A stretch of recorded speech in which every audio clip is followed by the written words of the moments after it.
Hi, this is Jen Butters, and today I want to talk to you about my data collection tool. And this data collection tool is just a simple Google Sheet.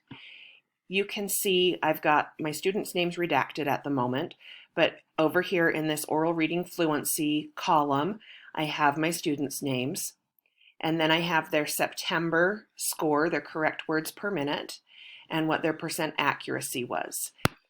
For each column, I have conditional formatting set.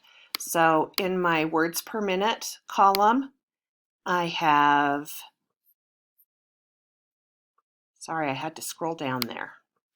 I have the conditional formatting set to green for values greater than 128 words per minute, yellow for words between 115 and 128, and then red for values less than 114 words per minute.